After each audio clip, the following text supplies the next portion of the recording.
Ayaw, di ba? Guys, mamirita doon isurugo on balit magawas kita kay para adlaw liwat nato niya na pag ras. Magawas pala ako, it's 10 o'clock. So foggy. The weather is foggy. Walang araw pero may handa akong teyong. Ayan guys, didiop ang inyong katulog. Mapalit lang nga sa merkado. Thank you. Ayan guys, magkikita na kami ng aking Frenny. Hanapin ko siya na. Asan kaya yung aking Frenny? Nasa taas o nasa baba? Annie, where are you? Kita ko na naka-green na. Tignan mo. Sana all. Guys, sawadikap. Apnay-hap na. Ayaw, di ba? Sawadikap. Hapnoy. Mukbang. Guys, ang aming food. May fruits. Pineapple with toyo. Sotong. Squid. Pork. Black pork. And wow. And wow. And wow.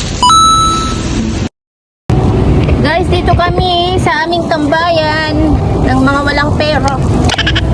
Kami kakain. Lord, thank you for the food.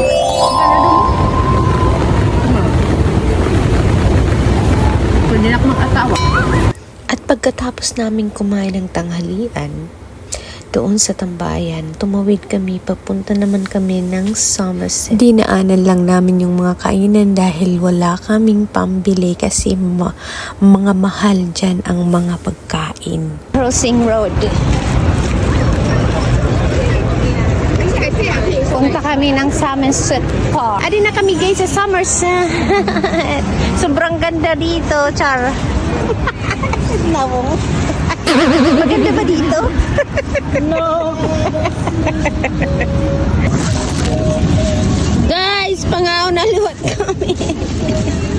Amulat amon kuan. Mga bisyo. Pangaon na liwat kami. This is blue rice. Amulat ang bisyo, pangaon.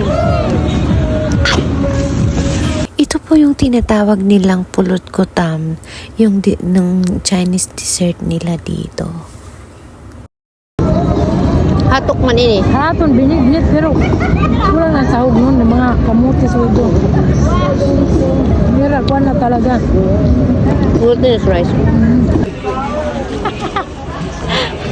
Hindi kami Uniqlo, kami mga korta.